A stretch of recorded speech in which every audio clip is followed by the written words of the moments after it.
આ ભાગદોડવાળા જમાનામાં 1 કલાકનો એપિસોડ જોવાનો સમય નથી મળતો. હા, અમે તમારી માટે લઈને આવ્યા છીએ shorts clip. Yours podcast Gujarati shorts clip. તો કોમેન્ટ અને સબસ્ક્રાઇબ કરવાનું નહીં ભૂલતા. ધર્મેન્દ્ર ગોહિલ સાથેનો એક્સપિરિયન્સ. યાર હી ઇઝ અ જેમ ઓફ પર્સન. મેં કીધું ને કે કસુંબોનું હાર્ટ છે ધરમ સર. બિકોઝ એમ એટલે બધા જ એક્ટર્સ આમ તો, પણ ધરમ સર નું આખું એક એની પ્રોસેસ બહુ અલગ છે. સૌથી મોસ્ટ પોલાઇટ એક્ટર, એટલે જેટલા ડાયનેમિક એક્ટર છે એટલા જ એ ગુડ હ્યુમન બિઈંગ છે સૌથી પહેલાં.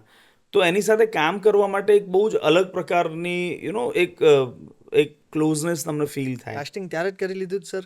ના, કાસ્ટિંગ પ્રોસેસ તો એમાં એવું છે કે પ્રી પ્રોડક્શન પછી. હું ક્યારે કાસ્ટિંગ છે ને બધા કાસ્ટિંગ પહેલાં નથી થતા હોતા નોર્મલી. પ્રેપ થાય, કેરેક્ટર્સ બને, એના પછી કાસ્ટિંગ થાય. ધરમ સરનું કાસ્ટિંગ એવી રીતે જ થયેલું. બટ થિંગ ઇઝ કે ધરમ સર સાથે કામ કરવાની મજા શું છે, તો એ પોતાના કેરેક્ટર માટે એટલા બધા કોન્શિયસ છે, એટલા બધા સજાગ છે કે એક વખત પહેલાં એ એન્ટર થતાં પહેલાં એમને 10 ડાઉટ હોય, જે કોઈ પણ એક્ટરને હક છે એ પ્રશ્ન પૂછવાનો, એ ડાઉટ્સ ક્રિએટ કરવાનો. But once he gets agree, then તમે એક કિસ્સો કહું એમનો કે એક શૂટ હતું, એટલે ક્લાઇમેક્સનું શૂટ હતું. અમે લોકો પહેલાં શરૂઆતમાં શું છે કે ફિલ્મમાં જેટલી ગામની સિક્વન્સીસ આવે છે એ પહેલાં પૂરી કરી દઈએ, પછી ખિલજીના ટેન્ટની સિક્વન્સીસ કરીશું, દેન અમુક ફાઇટ સિક્વન્સીસ કરી, તે ડિવાઈડ કરેલું હતું સ્કેડ્યુલ. તો એમાં એક સીન છે જેમાં બધા લોકો હાથમાં તલવાર લઈને કેસરી સાફા બાંધીને નીકળે છે, અને નીકળીને જ્યાં પેલા ચોરામાં આવીને પછી એક સ્પીચ છે એમની અર્લી મોર્નિંગ. તો પેલો પાર્ટ તો આગળ થઈ ગયેલો હતો, હવે સ્પીચવાળો પાર્ટ અર્લી મોર્નિંગ શૂટ કરવાના હતા. અને ઓલ ઓફ સડન મને તો ખબર નહીં બહુ, તો શૂટ માટે એમની થોડી 10 મિનિટ ડિલે થયું, વાર થયું. એટલે મેં પણ મારા આસિસ્ટન્ટ્સ ઉપર બૂમાબૂમ શરૂ કરી. મેં કીધું યાર સનલાઇટ હાર્ડ થઈ રહી છે, ફટાફટ એક્ટર્સને મોકલો, બિકોઝ એક વખત સન અપ થઈ જશે મજા નહીં આવે, લાઇટ બદલાઈ જશે. સો આ થયું ને ધર્મેન્દ્ર સર ફટાફટ આયા, અને મેં તો કટ્સમાં જ લેવાની હતી મારે સ્પીચ આખીને, એના એંગલ્સ લાગેલા હતા. પણ એ તો સળંગ બોલી ગયા આખું, પણ તોય મારે તો કટ્સમાં લેવાની હતી, એટલે મેં જે એંગલમાં લેવાનું હતું એ લીધું. મેં કીધું ક્યાં બાત હે, સુપર્બ સર, કેમ કે I got the real expression આ તેમ. પછી દેન એમણે મારી બાજુમાં આવીને બેઠા અને મને કે sir I am extremely sorry. મેં કીધું શું થયું? કે મને એવું લાગે છે કે આ મારું બેસ્ટ નથી. મેં કીધું કેમ? મેં કીધું આટલું મસ્ત તો છે. મેં કીધું એઝ અ ડિરેક્ટર હું કહું છું કે શોર્ટ તમે સેટિસ્ફાઈડ છો? મેં કીધું હા 100%.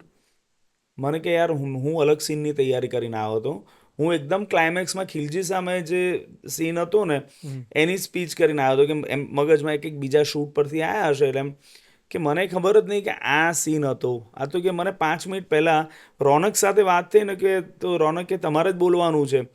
તો કે કયો સીન તું કહે છે? કે આ સીન. અરે હા, તો મેં આ સીન તો કર્યો જ નથી.